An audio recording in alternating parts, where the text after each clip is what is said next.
Good evening, everybody, and welcome to Forever Rugby on Forever Sports. And I'm so actually rushed and trying to get to this that I even forgot to change the headline. It is Friday Night Live. Apologies for being late, everybody. We just had a presidential address down here in South Africa amidst all the chaos that has been happening this week. It's not been a great week down here, and we'll persevere. We'll carry on, but it's just been a bit. It's just upsetting, you know. I mean, it's been such a bad year for. Even more than a year, the last sort of 15, 16 months for the country, and just when the vaccine program starts picking up pace and we might start sort of in the middle of the third wave and trying to curve things, and then we've got to worry about political unrest and riots and all things like that. But thankfully everything is starting to sort of calm down a little bit in the country, and long may that can continue. A lot of people thinking we might be going into a state of emergency down here, but we are not. So we don't have to worry about that, for example. We don't have to worry about the tour being called off or anything like that. Obviously, no Curry Cup this weekend as a result of the riot, stuff like that. And I think that's probably the frustrating part, especially when it comes to the Lions versus Cheetahs game, is the fact that Gauteng is very, very quiet. And this Cheetahs versus Lions game definitely could have happened tomorrow and won't. So that's frustrating. Obviously, the Sharks versus Pumas game, that was going to be impossible to happen. And the Bulls versus Griquas game, well, the Bulls can't play SAA and play the Greek was at the same time. So good evening, everybody. Hello. I don't really have much of a plan for this, to be honest. Usually I have a couple of points I want to talk about. I do have a couple of points I want to talk about. But usually I'm a little bit more sort of prepared in terms of specific things I want to talk about and stuff like that. I don't really actually have much of a plan for this, to be honest. I just thought that it's been a long week. It's been a very draining week. Just so much content going up. We've had so much to be. I've actually lost count of how many press conferences I've sat in. Sometimes sitting in two press conferences at once, stuff like that. So I just thought that, after a very long week and a very busy week, stuff like that, we'll just sort of jump on here and we can just sort of have a chat, really, about what's sort of going on. We've got two interesting games tomorrow. We've got the last British and Irish Lions sort of, I wouldn't say it's a warm-up game, but I'd say, non-test, I suppose, is probably the best way to sort of to call what we're going to see tomorrow. Which should be quite interesting up against the Stormers. And Stormers, I mean, just sort of see the sort of tactics and how the Stormers look tomorrow, because I think that they're a side who, it's a weird side to watch, are the Stormers, because what you get from one day to the next is so different. They're a side that will beat the Sharks and then go and lose to the Griquas a week later. They're that kind of side at the moment. They've got all the players to be a top side, but they just kind of got a weird habit of just buckling sometimes and just not being able to live up to expectations. So interesting to see what will happen with them tomorrow. I'm very keen to see how they get on. I'm very keen to see how Jean de Jong looks when he comes off the bench. I think Evan Ruiz and Nama Klaba are the two players to watch from the Stormer side. Obviously, we also get to sort of see how the British and Irish Lions are shaping up. I think tomorrow it's very interesting to sort of see how Stuart Hogg's looking and how Robbie Henshaw's looking. I think those two are probably players that were probably going to be starters at the beginning of the tour, but obviously haven't played much during the tour. So we'll have to wait and see what they're looking like, what sort of condition they're looking like. And then we're talking about the COVID crisis in the Springbok camp, which is the title of the video. So we'll talk about that as well a little bit. It's all very it's a bit iffy. In terms of what the official situation is. I'm trying to sort of figure out exactly what the timeline was for this sort of COVID crisis, and we'll try and sort of find out exactly when those players who tested positive actually were. I'm trying to find that now. Lut Diaga. It was the Wednesday, I think it was. Monday the 2nd of July. So it was that Wednesday the 7th of July. Wednesday the 7th of July. So we'll talk about that. In fact, let's start with that, shall we? If you are watching, smash a like on the video, by the way. Jump in the chat. Let's have a chat. I thought let's do a bit of a Q&A, So if there's anything you want to talk about, anything you want to raise or anything like that, jump in the chat and we can just discuss it. So I see greetings in the chat, but the Stormers team looks heat. Yeah, it does. Do the Springboks have COVID now? No. So there's no new cases. There's no new cases within the squad itself. You don't have to worry about that. There are no new cases within the Springbok squad. The issue is, we'll talk about JJ van der Merwe. I actually want to talk about that. Thank you, Hubert. Thanks for reminding me that. I want to talk about him. But in terms of why I say it's a COVID crisis is because Jacques Nienaber today in the press conference was talking about the return to play protocol, and he said that it's not a 10-day thing. You don't get COVID and 10 days later you can come out of isolation, jump on the field, and you're a-okay. He said it's actually about a sort of 17 and 18-day process from when you test positive to when you can sort of join up with the rest of the squad. So, for example, Sia Khaleesi, from the sounds of it, Frans Malherbe, Andre Pollard, all those players are, I think from the sounds of it, still in Johannesburg. I mean, they must be. They haven't travelled. So, I'm trying to remember exactly who all the people were. Here it was. Here's the list. Khaleesi, along with Bongi Manambi, Makazole Mapimpi, Oxenchair, Dan de Preer. I mean, Dan de Preer apparently is still positive. And it's going to be all confined to isolation for 10 days after last Saturday's round of testing, joining Andre Pollard, Marvin Oye, Frans Steyn, Frans Malherbe, and Louis de Jager. So Louis de Jager, Frans Malherbe, Frans Steyn, Marvin Oye, and Andre Pollard all returned positive COVID cases. And then Bongi Manambi, Sia Khaleesi, Makazole Mapimpi, Oxenchair, Dan de Preer, and Skara Entebeni have all been in isolation. But on the sounds of it, I mean, Dan de Preer apparently is still, or it's either still or was recently returned a positive case. So it looks like he's going to be out for a while. So the problem is I think, and they were saying on Wednesday, they only had sort of like 34 players available to pick from for that SAA side. So the problem is that, it's not, as Rugby said, it's not a 10-day thing. They might have to go into isolation in 10 days. And that was, would have been, so if it was on, I think it was the Wednesday where they picked up those cases, that was 7th, Wednesday the 7th of July. So 10 days from then is tomorrow, in theory. So they should be sort of coming out tomorrow, Sunday. But he said that it's not a 10-day thing. It's more of a sort of 17-day return to protocols. Which, if that's the case, and I don't know if it's 17 days from the 7th of July or if it's 17 days from the 4th of July when Louis de Jager first sort of test positive. But that would actually put it until next weekend, basically. So, it's a little bit sort of up in the air. They weren't really that sort of clear as opposed to whether they will be available for next week. Are we going to see Andre Pollard, for example, next week? It's going to be difficult to sort of see exactly what's going to happen in terms of if these players will be available and not even a case of if they're available, but do they have enough time? If Pollard and Khaleesi and Bongi and Louis de Jager and Makazole Mapimpi and I'm trying to think of other players who are starters. Oxenchair potentially on the bench. Frans Steyn is a very good bench option. Even if these players are coming out of isolation, maybe Monday, Tuesday, or if they, first of all, they have to get down to Cape Town. So if they're coming out of isolation, say on Sunday, they're only getting to Cape Town on Monday. So they've got Thursday, Friday, Saturday. Tuesday, Wednesday, Thursday, Friday is a bit of a training session. So then you can get 4 days of training, but we don't know how much they've been training. For example, have they been isolated to their rooms? Have they still been allowed to go to the gym and keep up their sort of fitness regime? How much have they been able to sort of get around and run around? And are they in the condition? For example, if they're only coming, say, out of isolation on Tuesday and maybe flying down on Wednesday, for example, surely you cannot be starting those players on Saturday. In which case, you don't have Pollard, who's playing fly half. You don't have Bongi, so you're going Joseph Draver, Malcolm Marks. You don't have Frans Malherbe, so who are you starting at tight head?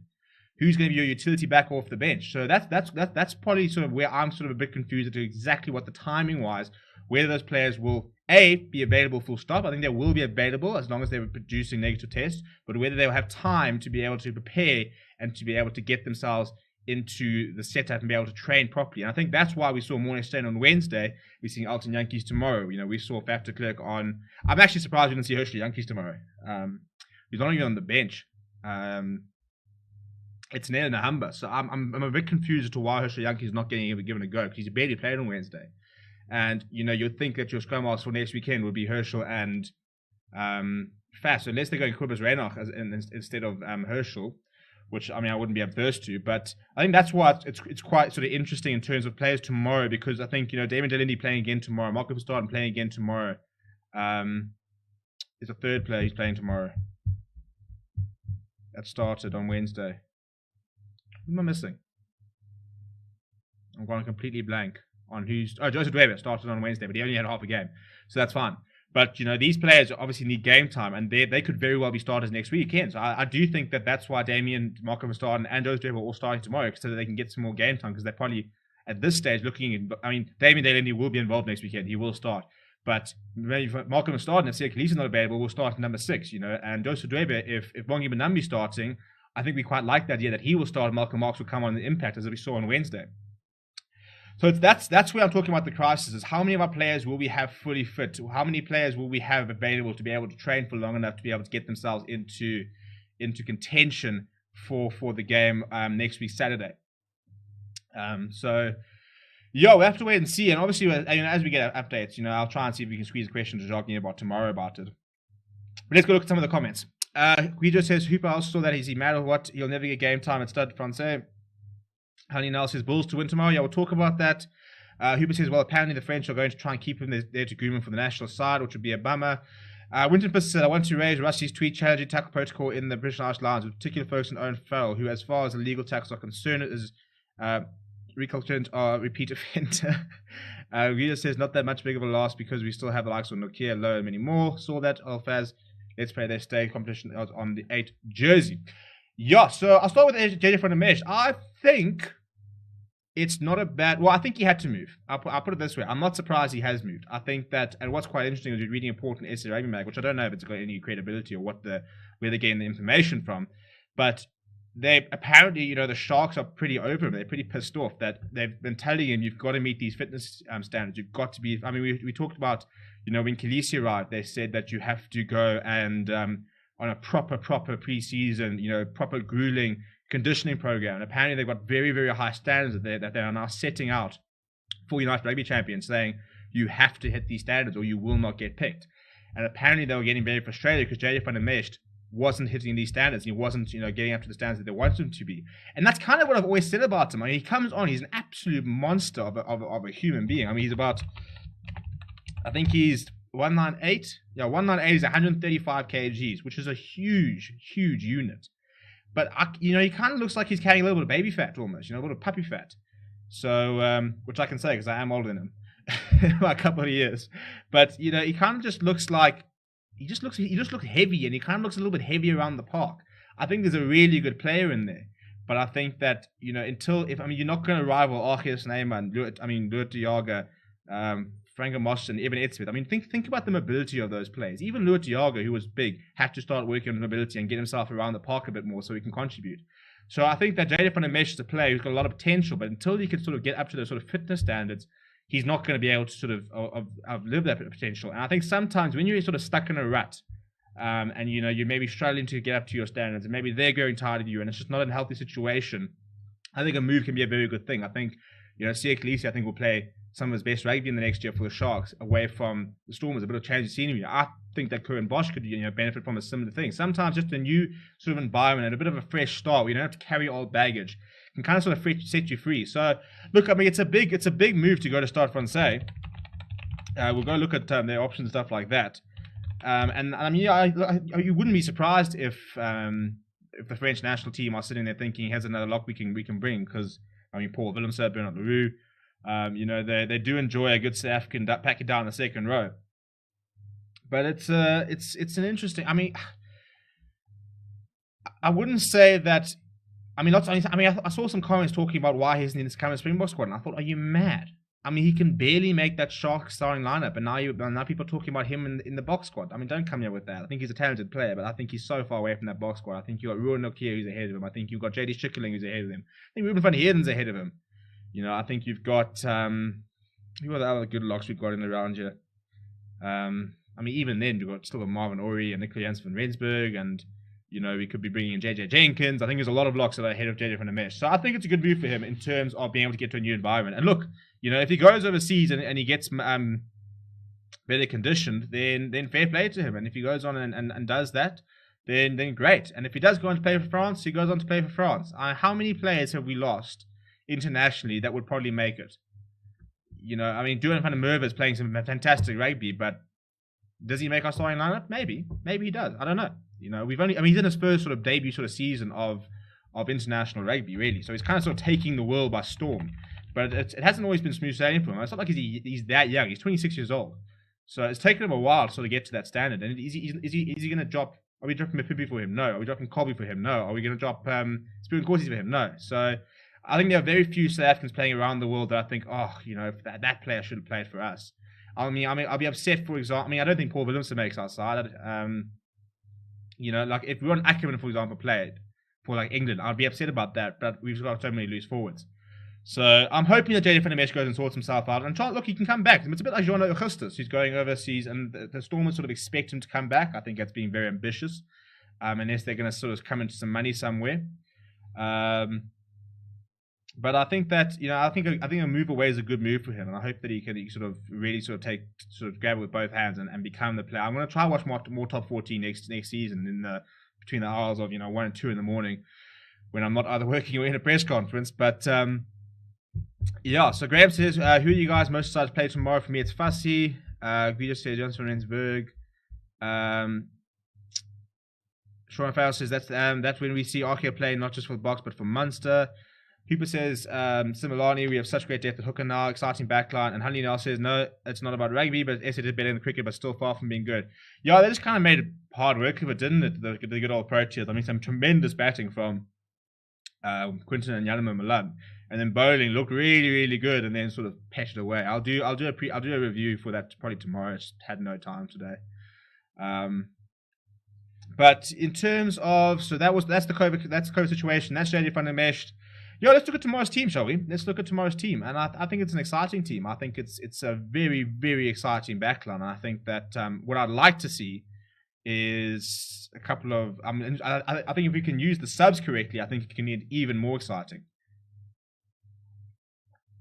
So that's our side for tomorrow. The SAA, Alton Yankees captains.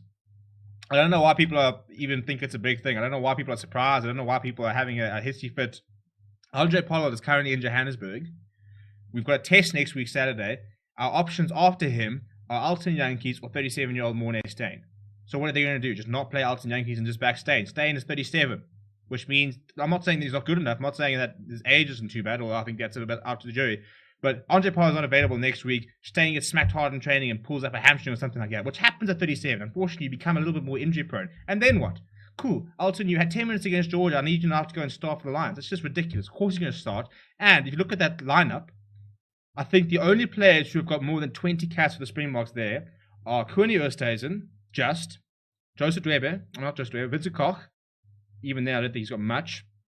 Kobus Reinach, I think, has just got over 20. I'll check now. I don't want to lie to you. I don't want to be called a liar on this channel or say I'm not credible. But Kobus Reinach has played 15. Speckman's playing a second game. I mean, not this is for Springboks. I'm just talking about, Springbok gap. So it's Dale Indy Dale Indy's the most cap player in that side, and then it's Alton Yankees. And after that, the only other experienced players in inverted commas in the Springbok colours are Koenie Oosthuizen and Vincent Koch. So it was always going to be Alton Yankees as captain if he was playing. I also think people sort of don't understand that he's actually. I think Rassie Erasmus actually rates him, to be honest. I think that we saw his contribution in the World Cup, not necessarily always playing, but whenever he wasn't playing, he was the man running water. He was the person passing on messages. He was doing a lot sort of behind the scenes. So I think he's quite an important member of the squad. And I think that's what Rassie Erasmus does so well, is that, I can tell you something about Alton Yankees. He is one of the, and every single coach said, he's one of the most hardworking, if not the most hardworking player in any squad. And so if you have that type of player, that type of person, not even that type of player, that type of person, you just know that if he's not playing, he will be doing a lot in training. He'll be helping. He'll be sitting there with the youngsters. He'll be talking to people. He's that kind of person. I had a fantastic interview last year with Previn Applesamy, who's the physio of the Lions, and you can go check that out. I think it's on Forever Rugby, our second channel. And he says you don't understand how much work he puts in, how much he guides youngsters, how much he talks to people. So I think he's an important player in the squad, and I think that he's our second/third choice, fly half. So he has to get a run out tomorrow. I think he has to be, to try and allay all our fears. He needs to go out and have a very good game tomorrow. So I think it's a very obvious candidate for captain. But let's go through the side and then let's talk about what we reckon, and then we'll talk about the Bulls squad as well, which is good. It's not phenomenal. It's good. They're good. I mean, I think 3 or 4 players that they could have available would make it a much better side, obviously. But Koenie Oosthuizen tomorrow at loosehead. I think it'll be interesting to see how the scrummers go. I think Vincent Koch, is going to be up against Jacques van Rooyen, who's a decent scrummager. I think Joseph Weber is is a very good player. I think that he's probably got something to prove tomorrow, just in terms of sorting his lineouts out, in terms of making sure that the hit's good for the front row. I'm keen to see this lock pairing. I mean, we haven't seen Jean-Luc Depree yet this tour, and we've barely seen Nico Janssen van Rensburg. So I think it'll be quite nice to be able to. And Nico Janssen van Rensburg is supposed to be a lineout specialist. So hopefully him and Dweber are nice on the, sort of the same wavelength, and we can get our backline going properly today. Because I think that, you know, that'll always be the problem is Malcolm Marx has always had a question mark around his line-out work. It's the only thing he can't do brilliantly. You know, he's a fantastic fetcher, he's a fantastic tackler, he's a fantastic with the ball in hand. But the line-out kind of was where Bongi Mbonambi kind of sort of snuck ahead of him, because he was matching him in all the other aspects and said, but I can also throw a ball in straight. So if you've got Joseph Dweber, who had that issue first time with his line-out, so it's not the first time he had that issue with his line-out, and then you've got Malcolm Marx coming off the bench, or vice versa, you know, set pieces are so important that you don't really want to have that. But I'm very interested to see how Jean-Luc goes at 4. And I think it's a decent loose trio. I think it's a very, very big game for Renat Elstad, because I don't particularly rate him in a box squad. I don't think he's done anything yet that has blown me away and made me think that's why he's in the squad. I know Rusty rates him quite highly, but I think that I've yet to be impressed by him. You know, I've seen a couple of cameos, you know, for Toulouse, but I think that he's just, when he put in the box squad, he's really, really big. But I haven't been blown away by him just yet. I thought Marco Pastaren's got probably just discipline-wise tomorrow be a little bit better. I think he was unlucky to get the yellow card. He deserved it because someone deserved to get a yellow card. But, you know, he was just the unlucky person that made the last infringement. But I think Kwagga Smith's in for a big game tomorrow. I think him and Jasper Wiese, it's just a dogfight for who we are number 8 next week. I think it also comes down to the hookers, because I think that if you've got, and also if Khaleesi's back, because if you've got Khaleesi back, then you know you're down a fetcher, which means that you could be sort of more tempted to play Kwagga Smith ahead of Jasper Wiese because you've got that fetcher in them. And I think that what we've seen with how much the British and Irish Lions love to have quick ball and are living on having quick ball, you know, we need to try and slow down that breakdown as much as possible. So I mean, tomorrow is going to be a fetcher's dream, especially, you know, even Fezan Barters coming up the bench is a decent fetcher. So, you know, with Dweber tomorrow, Fitzdarden and Kwagga Smith, you know, we should be pretty good at the breakdown. The back line for me is what excites me the most. You know, Kobus Reinach is playing very good rugby, so I'm hoping. And look, it's a pack that will dominate the Bulls pack. And behind a good pack, Alton Yankees can operate. And if he's operating, you know, Damien Delindi into space, and he's got Odisida Similani outside him, that's a very exciting trio. I also think having Speckman in around there, there's creative talent. There's proper creativity in this back line. I mean, Yankees is a very creative player. Speckman's a very creative player. Odisida Similani is very creative. Apelele Fassi is very creative. Yao Penkle is very hardworking. Damien Delindi is very physical. So I think it's a very exciting backline. I think that they will cause a lot of damage tomorrow if we get that front foot ball, which I think that they will give us in the forwards. I'm keen to see how Damien Delindi and Similani goes, because I'll tell you what, I think Jesse Creel could be under a little bit of pressure when he comes on. I think, you know, the fact he's very versatile. I mean, he plays flank as well, apparently, backing down 8th man, maybe even. So interested to see what I mean, he's down there tomorrow as 22, but maybe he's a bit of forward cover. But I'm very keen to see the Similani. I was upset that we didn't get to see him against the British and Irish Lions, but he's, you know, defensively there are questions raised about him. But I'll tell you what, I don't think any outside centre in the country unlocks the defence like he does. Lekanyam's got a phenomenal offload game. He does. But I don't think Similani can just create something out of nothing. You know, Lekanyam's very good at finding a gap and being able to get his hands through a tackle and putting up offloads in the impossible. But Similani will create a gap where there isn't one. He's just got that step where he always sort of manages to find space. Very, very exciting player. And then obviously you've got Apelele Fassi. I mean, Fassi, Speckman, and Yao Penkle as your sort of counter-attack. That should be a really, really good watch. And then off the bench, Fezan Barter, Thomas Otoye, and confirmation that Wilco Lowe is in fact in the squad. That's actually the first time they've confirmed and let us know that he is part of the squad. So we'll see him tomorrow at tight end. And then we've got Thomas Otoye operating loose here, which is quite interesting. Jasper Wiese. We don't have a lot of forward cover. You know, you've got 4 forwards on the bench. So, you know, the thinking will probably be that, you know, you can take off. You probably think that the locks play the entire game, to be honest, because, you know, who else in that you're not going to put Jasper Wiese at lock. So, yeah, I'm interested to sort of see how that goes tomorrow in terms of who they change. Nahamba, who we haven't seen yet, Nkosi, Creel, Willemse, and Goboka. I would have actually almost liked to have seen Goboka start, to be honest. I know he's like late to the party and we want to see your stays.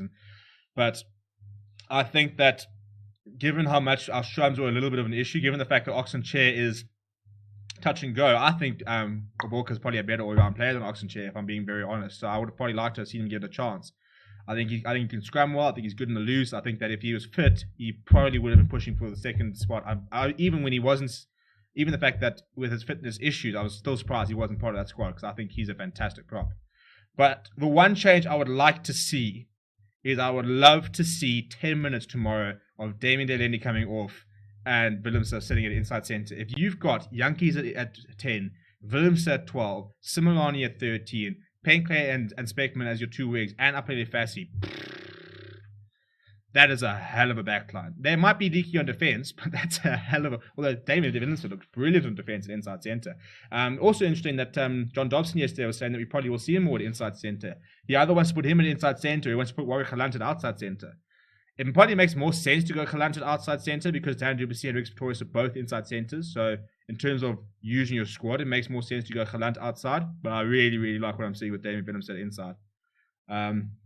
But yeah, let's see what the comments are saying. So, Sean Farrell says, I think CJ Stander is a good example of an SA player playing international rugby with a different country. Yeah, 100%. 100%. Yeah, I think CJ Stander is probably one of the players who we think probably would make a box squad.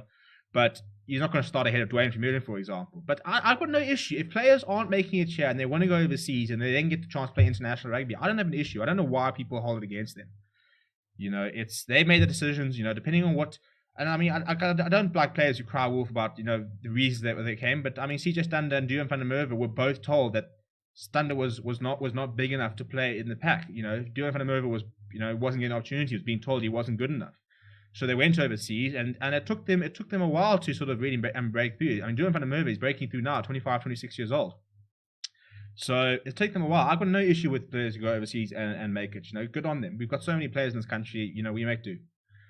Graham says, I hope Dwebe and Co sorted the lineup loopers. Yeah, well, we'll see tomorrow with Nico Janssen van Rensburg. The Ultimate Sharpshooter says, I hope Alton redeems himself tomorrow. I don't want us to go into next Saturday with nervousness from Alton. You know, he's one of those players. Tomorrow, a good Alton Yankees can win you a game. You know, I'm trying to remember who was that that semi-final. I remember watching. I was there live. I think it was against the Highlanders. Semi-final. He was man of the match, and I watched that game, and I thought if he could do this behind a proper block pack and stuff like that, you know, it would be, you know, he could be one of the best players in the world. It was one of those sort of games where I just sat there going, shit, when this guy plays rugby well, he can be phenomenal. I mean, this is a guy who was 21 years old and was man of the match in the Currie Cup final to win it for the Lions. He can turn the game on its head. He can be very leaky. So it comes down to them giving a nice sort of platform for him. But I think if he can, I think we can see some fireworks tomorrow. But you know, at the end of the day, is if Potter's not available for next week Saturday, whether it's Steyn, whether it's Yankees, I think you have to play both. To be honest, I think if Potter's not available, we need both of them, because if Morne Steyn goes down, who's your goal kicker? Damien Willemse. Are you mad? You know, so. I mean, I don't want to sit there seeing us go down to, you know, Morne Steyn goes down in the first 20 minutes and we've got, I don't know, Colby or you know, Billy or I mean, Billy's currently carrying an injury as well, or, you know, Faf de Klerk trying to kick for goal, or Willemse kicking for goal in a test match. You know, we've got to, if Potter's not available and Frans Steyn's not going to be on the bench, you have to have Yankees and Morne Steyn. We have to have two goal kicking options. And Willemse's not one. I don't go there. He's not one. So, Hanley now says Bull squad is powerful, but where's Kutsia? So we'll go through the Bull squad, but Marcel Kutsia is not playing because of return to play protocols with COVID. So I don't know if he had COVID or if it was contact, but he's also currently isolating or coming back from it. That's why he's not available tomorrow. He's not injured or anything. I think Madosh and Marcel has COVID. Yeah, I think Madosh, I think it's the same thing. I don't know if both of them actually have it or whether they're just coming back from it, but that's pretty much why they're not involved tomorrow. Albert Lowe, from what I understand, is still coming back from injury. Honey now says this 24 is the guys who probably won't play in the test. Well, I think we are. I mean, look, you know, Delendi will start next week. I think Radok will be on the bench. I think that Kwaka Smith will probably at least make the bench, or maybe a Dupree brother, or if they make it. I think Joseph Dwebe at this stage could be in the final 23. I think Kuni Oosthuizen makes the bench, and I think in course he starts next weekend. I think he starts ahead of Mapimpi, to be honest. I think Mapimpi comes in into test number 2 once we've had more time to sort of prepare. But based on what we saw with Spirit Corsi on Wednesday, I don't think you'd have to worry about him too much. I wouldn't drop him based on Wednesday. I thought he was very, very good. So, It's a nice problem to have. Um, why is there Springbok COVID crisis? We just spoke about earlier the fact that some players are still coming back and still isolating, stuff like that. So some of the main sort of players in the squad, a couple of key players, might not be available for next week. You can go check back earlier in the video to sort of find the full explanation. The Ultimate Sharpshooter says Bill's squad probably better than Georgia, but not the best loose trio to really test the Springboks. Yeah, weirdly enough, it was probably the area which we were really hoping would be able to be pretty strong. I mean, if you had Arno Buerta, Marcel Coetzee, Nizam Carr, or if you had Albert Lowe back, for example, it would have been a good loose trio, but not have everybody available. Set with Tep says people need to understand that it takes a squad to be successful, not just match day 23. Alton's a senior squad member, although he isn't the first choice 10. 100%.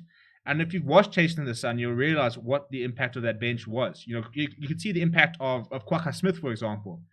How much he was saying, this is what they do, this is how I play, this is what you need to do. Even if he's not playing, there's so much that they've got to offer. And you've got players who've played all around the world. I mean, you've got players who've played in finals, players who've played in top leagues, stuff like that. Alton Yankees played in 3 Super Rugby finals. He was the player of the decade for Super Rugby for South Africans. So he's got, even if he's not playing, he's got so much to offer. He's been in so many different scenarios. He's played in Japan. He's played against some of these players. You lean on these people. 4-4 split. Yeah, it seems like it. Unless, as I said, unless Creel is packing down at flank, or unless they're allowing us to have 9 on the bench tomorrow, then in theory it is a 4-4 split. The Ultimate Sharpshooter, imagine that Stormers backline in the future. Yeah, it's going to be proper good. Yeah, even back then, most fans didn't rate Duran CJ, even Colby. Yeah, even Colby's taken a while to sort of come right. If Polo goes down, do we change the way the box play? Alton doesn't conservative game. Yeah, I think that's always and that's always another thing. At the end of the day, Alton Yankees is not just South African favourite fly half because he doesn't play like a normal South African fly half does. If Alton Yankees was playing in New Zealand, he'd be fine because they've got a lot of fly halves who play like that, who play on the edge of the game. It's a bit like, do you go Dan Big or do you go Finn Russell? I mean, Finn Russell's better than, I think Finn Russell's probably better than the Alton Yankees, but it's similar type of player. It's a whole different type of player. You've got a Dan Bigger or a Donny Sexton, very sort of solid, got a very good kicking game, and can play sort of very well management. And then you've got your Finn Russells, your Alton Yankees, your Marcus Smiths, who are much more off the cuff, like to take the ball to the line. Not necessarily ball carriers, because they all tend to be quite small, even Richie Mwanga to a certain degree. It's funny actually how that works, how, those sort of small flower halves tend to be very sort of attacking natured. So it would be interesting, do you ask, and that's always been the frustrating thing, I suppose, I mean, we had the same problem with Factor Clerk when he first started, is that we took a very exciting scrum half who didn't kick a lot of ball away, who liked to snipe and liked to get quick ball, and put him in a test match and said, listen, you need to be a test scrum half now, you need to actually develop a kicking game, and he had to really, really work on it. So I don't know what we do. I don't know if we suddenly say, right, well, we're slotting Yankees in, but we're keeping our game plan. Or if you do, then say, right, we're going to have to give you a little bit more license. It's the same as what do the British and Irish Lions do. They're playing Dan Bigger versus, Finn Russell. Because they're very different players. Finn Russell will dab a kick over the top or grab it in, or he'll, try and do something a bit more expansive, which Dan Bigger or Owen Farrell, if he's starting a fly half, probably wouldn't do. Ren Opperman says, if David performs well tomorrow, we might have the next Bulls signing. No. He's coming to the Lions. We need a hooker. The Bulls have got Krobelaar and Skalke Erasmus. They'll be fine. Krobelaar's a very good player. We need a hooker. The Lions need a hooker. He must come to Johannesburg. Why would Pollard not be able to play? Well, at the moment, he's not with the squad. He's currently isolating. So we don't know when he comes out of isolation, when he's actually be able to link up, when he'll be able to train, whether he'll have enough time, whether he's fit. For somebody who's been, hasn't had a lot of rugby in the last 18 months, the last thing we needed, the last sort of 9 and 10 months, probably about the last 18 months, the last thing we needed for Pollard to do is not be able to train, not be able to be with the squad for all these games. He would have started on Wednesday, I think, or at least come off the bench and would have started tomorrow if it was the other way around. I think Lisi will make the first test. I just don't. Yeah, it's all about whether these players are going to be ready. It sounds like they are. They're kind of sort of saying that they should be. But it's I think it's a very difficult situation. I mean, for example, what happens if one of them suddenly returns a positive COVID test, and do they have their own Bible there? What's their interaction been like? I don't know. It's all very. At the end of the day, it's a kind of a series where you almost have to prepare as if you're not going to have every single player available. You almost have to sit there and think, right, well, this is our side. What happens if that player goes missing? What happens if that player goes missing? What happens if these players go missing? Because we might not have a full 46, 7. I think we're down to like a 49-man squad now. We were 45, and we've added Wilco Lowe, Bezenbata, and Izot Koboka. So we're sitting at a 48-man squad, in theory. But of that 48-man, I think we've only got sort of 35, 36. So it's a really tricky situation because you can't, and also we just don't know. I mean, there's injuries as well. Let's not forget, we're about to play the toughest three-test series we play in 12 years. In terms of physically, in terms of intensity, these are going to be proper tests. So even if these players are ready and come back, remember these players haven't been taking contact for the last 10 days. So, these players take a big knock or get injured and stuff like that, and all of a sudden these conversations start again. It's not, I mean, we can't just pretend that the 23 you put out next week Saturday is probably going to be fit for every single test. I mean, touch wood, hopefully we're that lucky, but injuries play a massive, massive part. If Pollard is back, Alton days might maybe numbered. Now youngsters above Stain. Thomas after Wednesday performance, you might be right. I think it's in reference to Mornay Stain's performance. Sean Fells says Marcus Smith, I say, is like Finn Russell when it comes to style of play from seeing how. Oh yeah, he just looks so. I like these sort of fly halves. I mean, it does help that I'm a Lions fan, but I mean, having watched Alton Yankees for 10 years, where I'd say 7, 8 times out of 10 he produces proper performances. It's an amazing person to watch. I mean, I think the one season he had like 14 try assists. When you're watching somebody dab over the top or put that skip pass in or that little pop in the side to just have try, it's so nice to watch. Marcus Smith's like that. Finn Russell's like that. Richie Mwanga is not me. He's bench blaming Bowen Barrett. Thomas says State is good. Don't get me wrong, but he's too slow. Can't keep up anymore. Graham says Alton was so off the mark on the Georgia test. I think I might start drinking again. Pollard isn't there. Oh, well, we'll have to wait and see how he goes tomorrow. Would rather go into test with Colby at 10 than Youngers. And no, I'm not a hater. He was just that bad. Well, let's see how he goes tomorrow. Even Etzebeth wasn't particularly good against Georgia, and he was class on Wednesday. So it should be interesting. I think tomorrow there's a lot of players that have to put their hands up tomorrow. I think that the players who I think are probably the most important. I think if I'm Jacques Niedebar and I'm thinking who do I need to see big performances out of tomorrow, it's Reinach, it's Yankees, it's Smith, it's Van Staden, it's probably Van Rensburg, and I'm probably hoping for a mega performance from Vincent Koch and Joseph Dweber. I think those are sort of the players. If Penkley doesn't play well tomorrow, they'll sit there and think we've got wings. If Similari doesn't play well tomorrow, they'll think, well, we've got Jesse Creel, we've got France, we've got Lecagna, we're fine. Same with Speckman. Same as I think Fassi. They'll think we've got Colby at 15. If Alstak goes missing tomorrow, they'll think we've got Dupree. So I think that there are certain players tomorrow that they won't be worried if they play badly, but there are some players who I think tomorrow have to have good games because it's a very, very big reality that there will be potential starters, that they will be heavily involved in the test series. So I think there are 5 players tomorrow. As I said, I think it's Yankees, Reinach, Smith, Van Staden, and maybe Koch and Dweber. So maybe 5 or 6 players tomorrow who I think are very vital that they have good games because they could be very, very important. Yeah, it's interesting times, isn't it? It's interesting times. I mean, has Damien Villeneuve, for example, played his way onto the bench? Do we go France Day as our 23 next weekend, or do we go to France, or do we stick with France Day? Yankees is terrible. No, he's not. Look, keep in mind, Alton was at 10 when the Springboks last beat the All Blacks, at least for the last 30 minutes. Correct. He should not be a Springbok. Also incorrect. You know what? I don't want to move away from him, but we keep bringing him up. If he's not your cup of tea, I can understand that. If you don't like somebody who plays along the fringes, and if you don't like somebody who takes risks, fine. Maybe he's not your cup of tea, But he's not a bad player. He's not a bad rugby player. Does he deserve to be in the Springboks? Of course he does deserve to be in the Springboks. Has he been the second best South African number 10 in the last 10 years? Yes, he has. You can't argue that. Who are you going to tell me has been a better fly half in the last 10 years than Alton Yankees? Who? You can't name one. Kerwin Bosch has not stepped up. He has not. There's a reason he's not in the squad. He's not stepped up. The Stormers don't even have a fly half at the moment. They've tried Willemse. They're now trying Kate Bonneter. And now Tim Sweel's playing decently. They had to. I mean, the Bulls had to bring back Mornay Steyn in Pollard life because he couldn't bring anybody through. He's been the second best fly half in the last 10 years. There's no doubt about that. And since Mornay Steyn moved on, Johan Goosen's been operating at centre. So he does deserve to be there. He does deserve to be part of the box squad. And don't try and tell me he's a bad player. He was very rightly. I mean, he's got the third most points, or third or fourth most points in Super Rugby history for the Lions. He's got the most try assists for South African Super Rugby ever.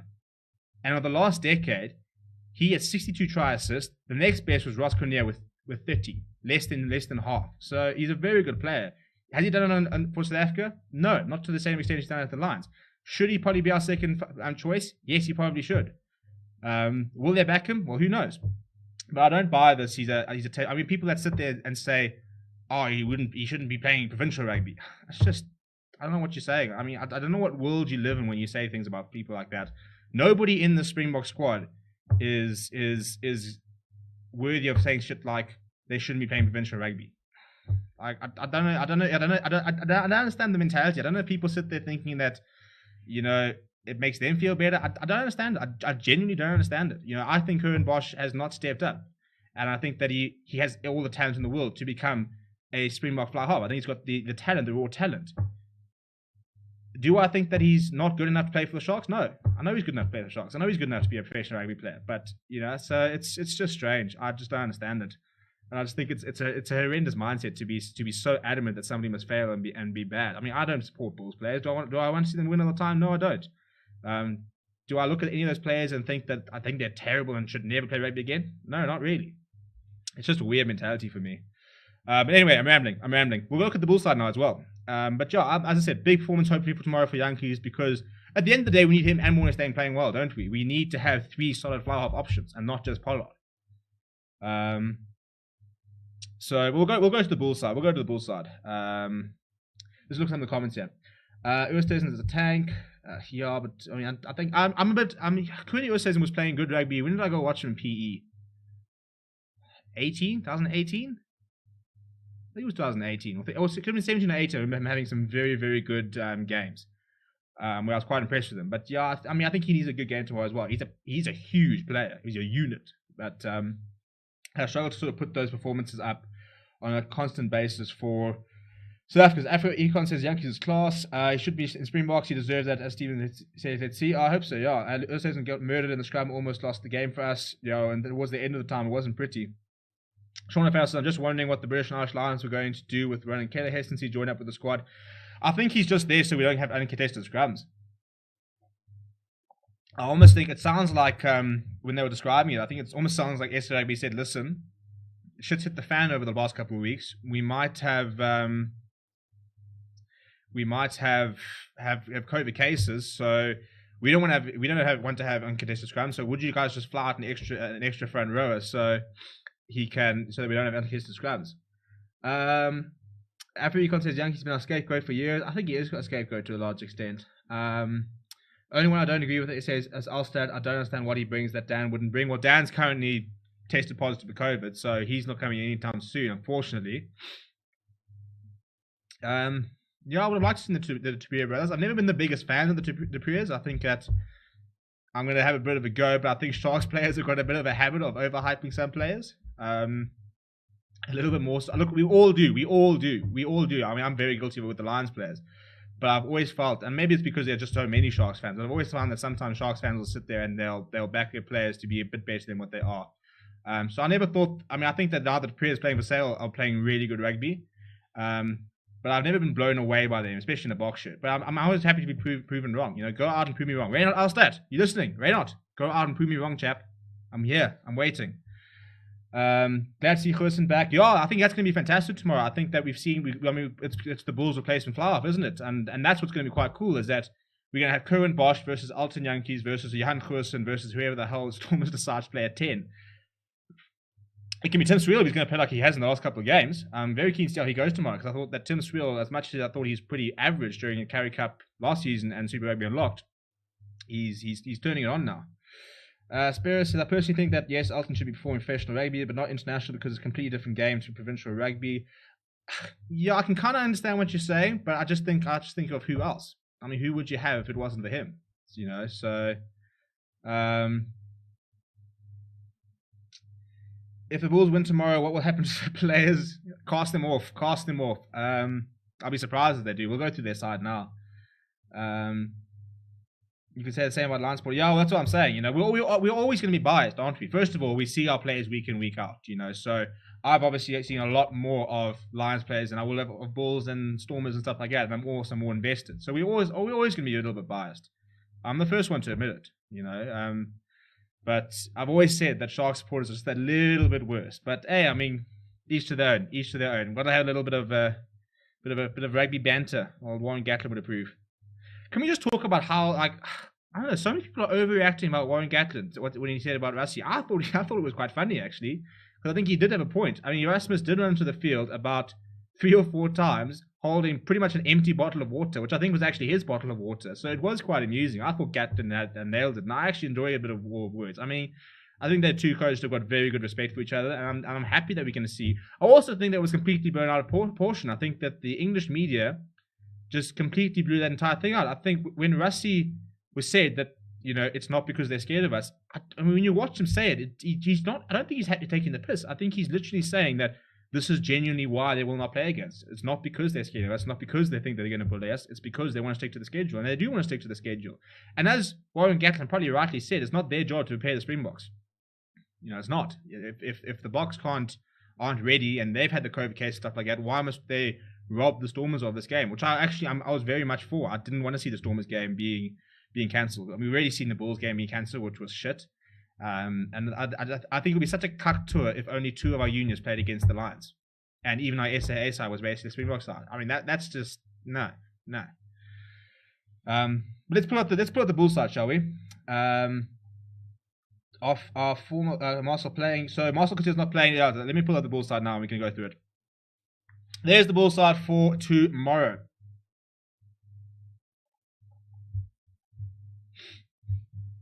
It's a decent side. It's a decent side. I'm just looking at some of the comments. Alton is clearly the second choice. He's a leader and brings a lot of flair. Flair players blow hot and cold. Agreed. Bulls will be rusty. Also agree. Menopman says, I think we can move Creel to 10. Looks like he play every position, even flank. Hey, maybe we should stick him in the front row as a hooker, maybe. Bit of a Skulk Brits type vibe. And Stefan Lopes said, honey, if the Bulls win tomorrow, they should take quite a statue in PTA CBD. So let's look at this Bulls side. First of all, number 1. They forgot to add the 0 to Mantanzima. Whew, he's a nice player. We're going to see if he can scrum tomorrow. But man's got a goose step. Man's got an offload game. He's a very entertaining player, is Mantanzima. Very highly rated. Very young. I think he's about 22 or 23.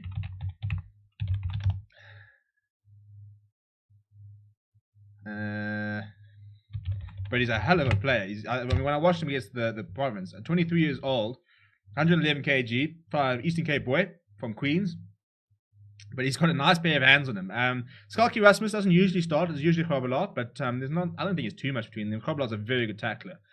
Jock van Rooyen's got a lot of experience there. So I don't think it's I don't think Mantanzima is going to test Cock much, unfortunately. But yeah, I think that hopefully Jock van Rooyen will offer a decent test. While Stenkamp and Bruno Kia are very, very capable locks, the Bulls have got a very good set piece. So I think that that's a nice test for the Springboks in terms of where our set piece is.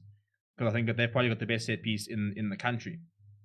Nizam Carr at 6. I thought he had actually left. I wasn't sure when he was going back to. He's going back to Wasps, is Nizam Carr, but I wasn't sure when officially he was going. So he will captain the side tomorrow. Ace at 7, WJ Steenkamp. And I think that's probably the Australian thing. Not that they're bad players, but they're very young. I think WJ Steenkamp's a very good player. I would have liked to have seen him off the bench. But if we had seen Nizam Carr, Alwit Low, and Arno Buerta, or if we had seen Alwit Low, Carr, and Marcel Coetzee, or you could have had Marcel Coetzee, Arno Buerta, and Alwit Low. I think if we had seen that loose trio, we would have been thinking, ooh, here we go. So I'm very frustrated with not seeing Marcel Coetzee. Very upset about that. But it's a chance for these three to try and step up. Zach Berger at number 9. Looks like Ivan van Zyl is left then. And Bruce Pierre's actually had surgery. I think it's on his ankle. So he's currently in the boot and recovering, which is why we haven't been seeing him for the Bulls. And then Johan Goosen at 10 is probably the most exciting one. I think that in a year's time, when I've been talking about who's a better fly half, well, Johan Goosen will hopefully start coming into it. I'm really hoping. I think they will play him at 10. I think they're going to have. More or less Dane's 37. So you have to start phasing him out to a certain degree. But you can have Johan Goosen at 10. You're going to have Cornel Hendricks at 12. Harold Forster or Lang Mapu can both play at 13. You've also got Steben Gans coming back after the Olympics. Your wings, you could have Mapu and Kornbrink, or you could have Junior Jacobs and Madosh Tamwe. On your wings, you could have Ruben Kornbrink at fullback, or you could have Johan Goosen at fullback, for example. David Creel at fullback as well. Stupa tomorrow at fullback. In terms of, I mean, I think Hurston I think he's a very good number. He's a very good rugby player at the end of the day. He's been playing mostly at centre, so it'll be interesting to see how he goes at 10. But it'll be a nice test, I think. Hendricks and Forster, I'm very excited about those two. Very keen to see Hendricks versus Damon Delendi. I think that's probably I suppose Hurston versus Yankees and Hendricks versus Damon Delendi is probably the biggest battle tomorrow, because I think those two are probably the closest to being in the box squad. So by default, that's the big game. That's the big matchup to watch. I mean, Hurston's such a big utility back. I think we'll see him back in block cutters very soon if he starts playing. If he does what most players have been doing at the Bulls, and your Cornell Hendricks and your Dwayne Mullins and your who else?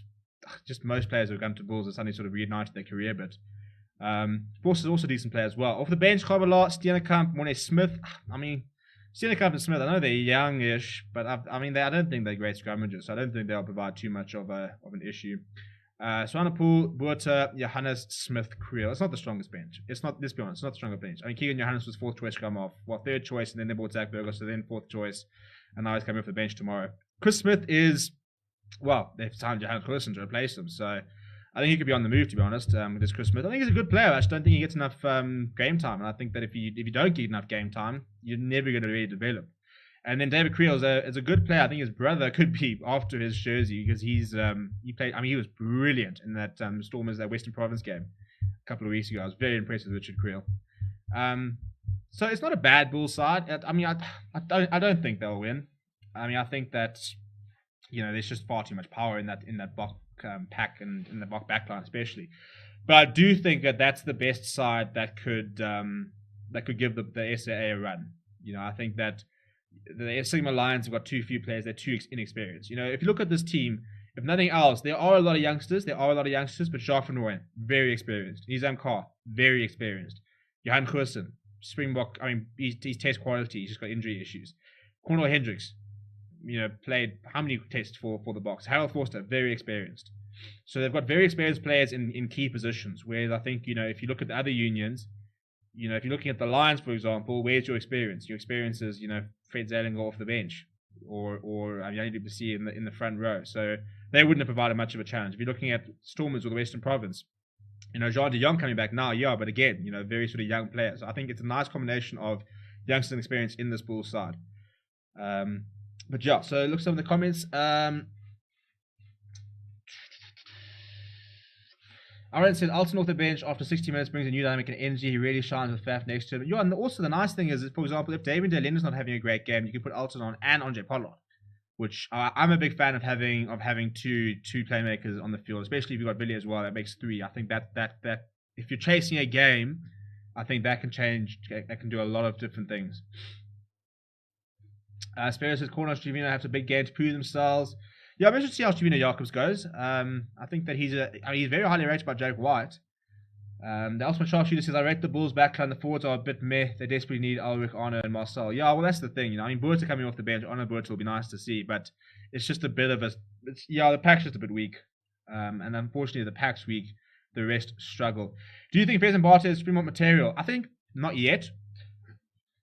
I've liked what I've seen from him at the Sharks. I think that he will be a Springbok, but I think it's too soon.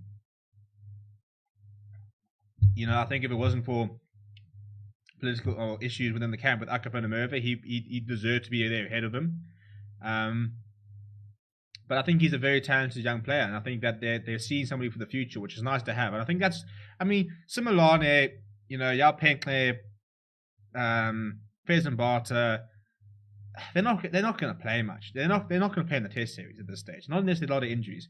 So I think for me it was more right. We're going to have a 46-man squad. So in that, we're going to take 6 youngsters who are not going to play, but they're going to learn our systems. They're going to learn how we play. They're going to get that experience. They're going to spend some time with some of these players, and they'll be a lot better for it.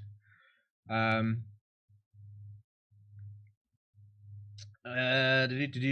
can't wait to see Hurston in action again. Agree, Hurston's cover for Villy. As I said, he's a nice utility player to have. Are you going to talk about COVID situation in the Boks camp? Will Pollard be available for the first test? Yeah, we spoke about it earlier, Albert, when we first started, which was almost an hour ago. It's the crisis is there's no new cases, but there's still a lot of players in isolation, and there's obviously a bit of question mark as to when they come out, how long will they have to prepare, will they be ready, will they be fit, will they be prepared? So we don't know what's going to happen with them. We don't know what. I mean, in theory, it sounds like they're going to be available, but we don't know how ready they'll be. And it's Pollard, it's Khaleesi, it's Spongy, it's Francois Herbert, it's Louis Diaga, it's Dan Duprier, it's Makazole Mapimpi, it's Oxen Chair. So there's some big players who are not currently with the squad, which is the problem. RNX says a few months ago, Jake said he'll make Hurston a and yeah, and I think that he's going to. I think he'll get it right as well. I think Hurston. I mean, like Jan Surfstein, him and Jan Surfstein were playing some proper rugby over there from Montpellier, and I think that with Hurston being back under the microscope of the box squad, I think that if he plays what he's been doing in the top 14, he will be back in the box squad, and so should he. And long may that can continue, really. I hope they keep him at 10. I think they will. I think that they've got centres and they've got no flower halves. Well, I don't think they bath Chris Smith as flower half long term. Coulson just too injury prone, disrupts his rhythm. Yeah, I mean, he's somebody who probably should have played over 50 caps before South Africa by now. Him and Pollard, I maintain, there were symptoms of a system. We were so desperate to get players in that we watched these under 20 players and we said, cool, yeah, become a Springbok. And I'm so adamant that you've got to earn your stripes. You've got to be able to spend 3 or 4 years playing at this level. And I hope Louis Sam doesn't become another example of this.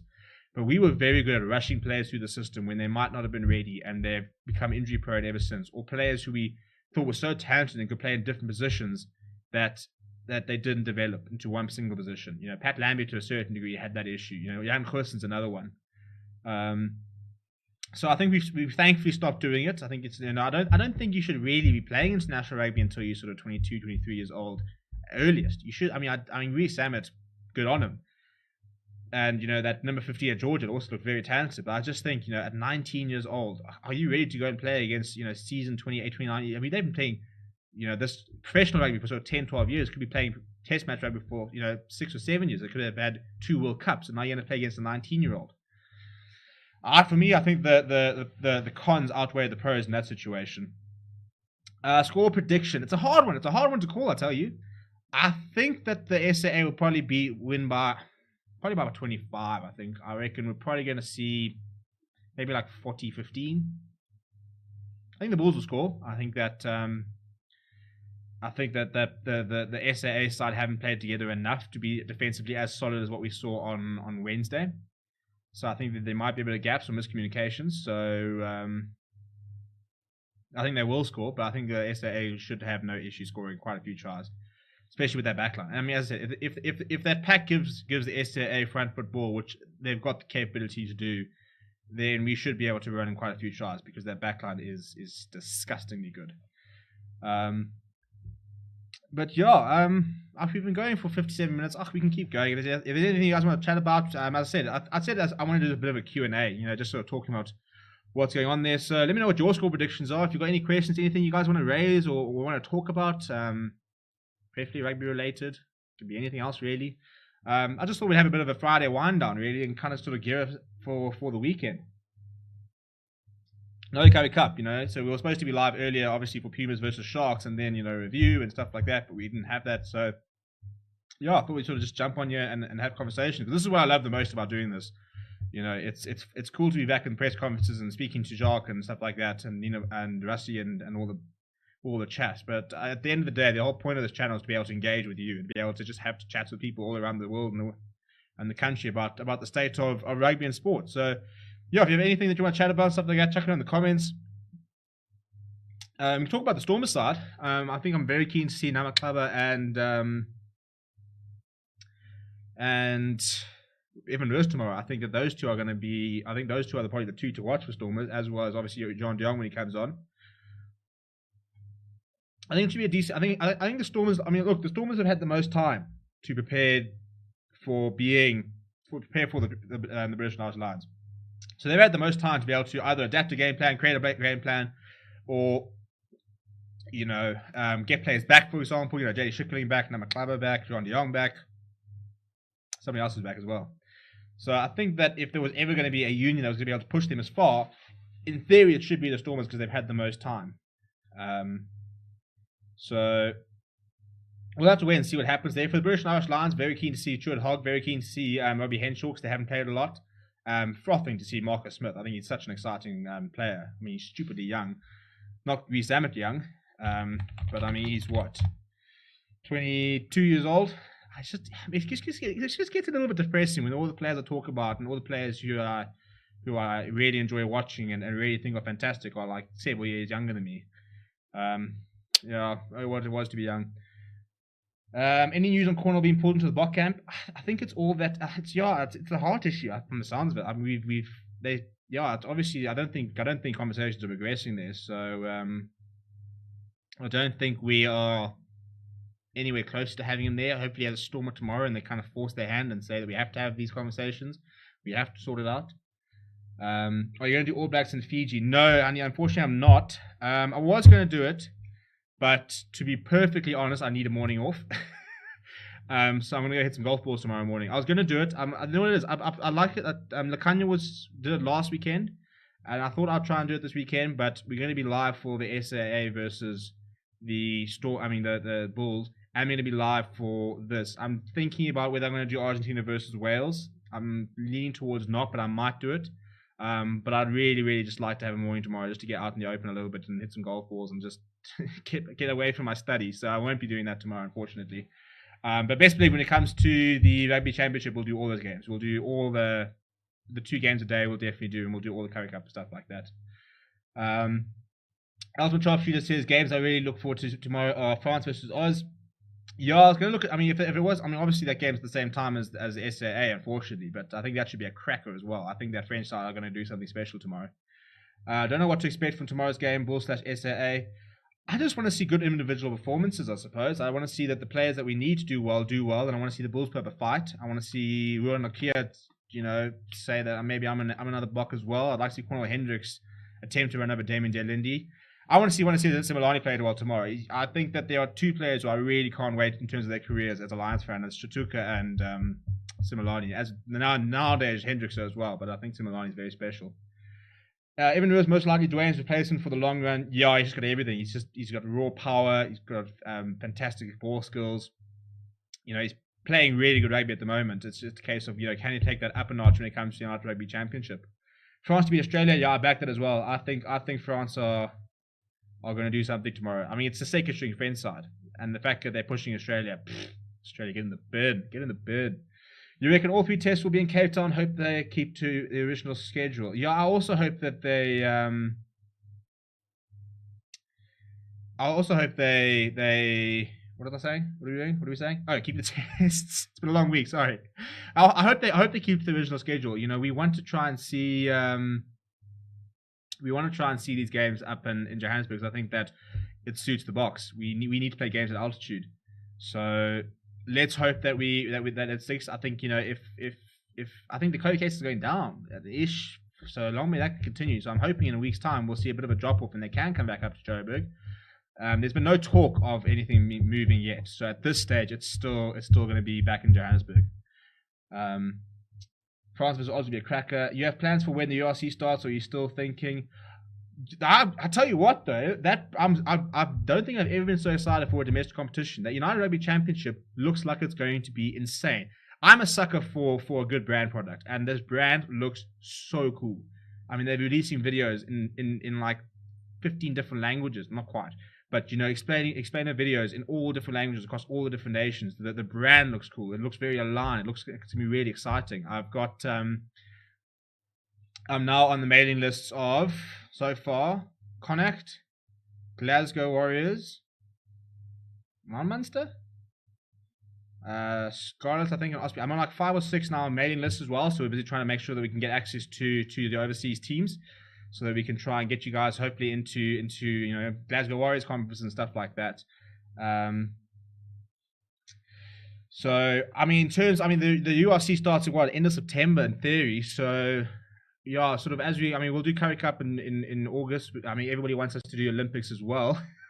So we'll do Olympics from next week. I love the Olympics. I tell you what, I mean, being able to watch cool things in the Olympics is really, really fun. So I hope you guys are going to come hang out for us during the Olympics. It's going to be weird covering it. I've never covered the Olympics before.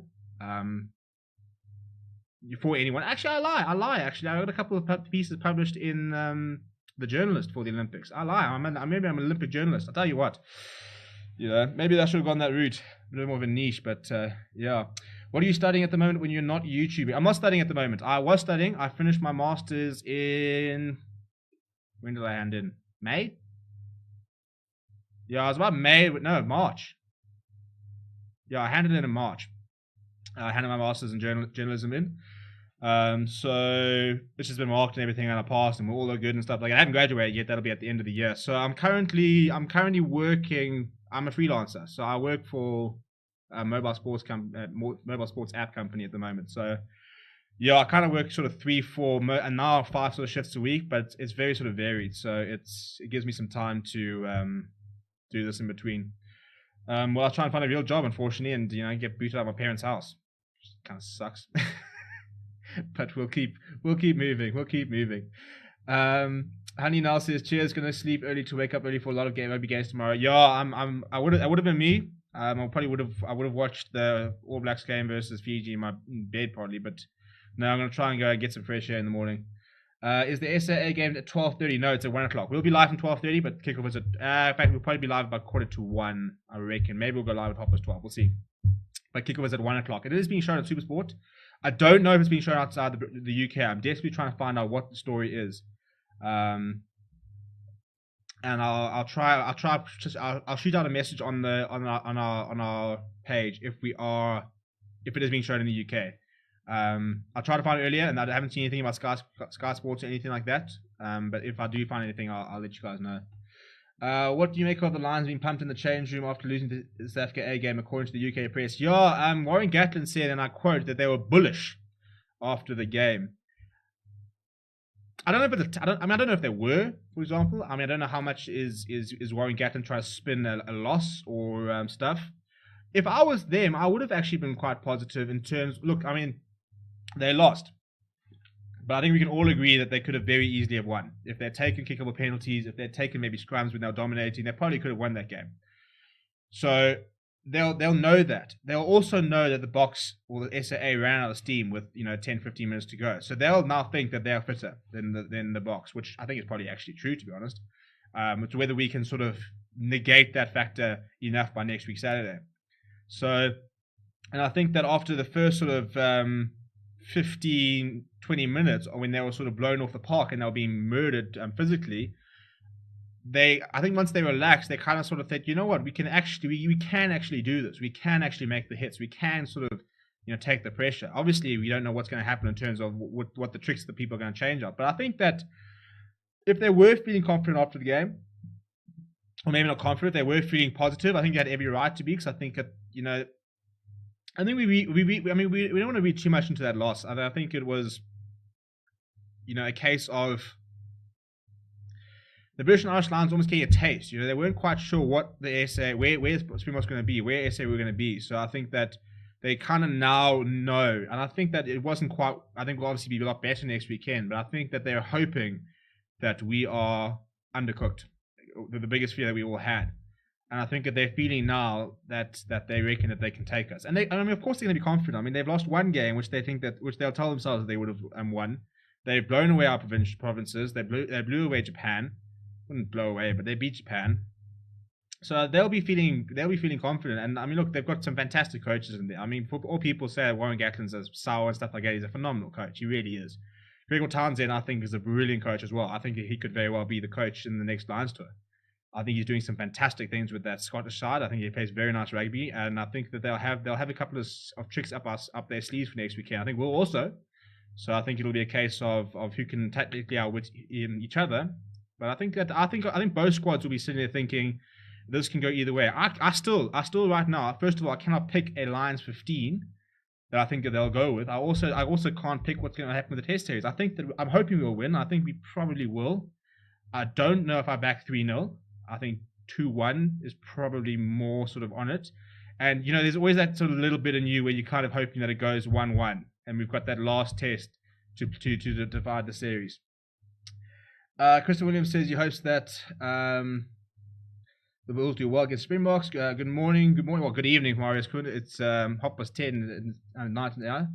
Something cool, man. Taylor says, congrats on cleaning your masters. Great show. Yeah, thank you. It was something I never thought I was actually going to do, to be honest. I had a 5-year plan, 6-year plan, which was going to be my 4-year journalism degree, and then, go and actually become a journalist. And then, yeah, decided to do masters, which took an extra few months. And here I am. You know what they say, if you can't find a job, create something. So yeah, Supersport weren't hiring, so I thought I might as well just turn the camera on, and you are my millions. It's been so much fun though. I think that it's such a different environment. I think I was quite late to the YouTube party, to be honest. I started sort of getting more into it last year because, I mean, we were doing these sort of videos at Varsity, but we weren't really putting them out there. We weren't really sort of trying to do something live and trying to sort of create an audience. We were just sort of trying to mimic what we saw on TV. And in the last year, you know, this is the most untapped media space I think there is. I don't think any South African media company is tapping into the YouTube market enough.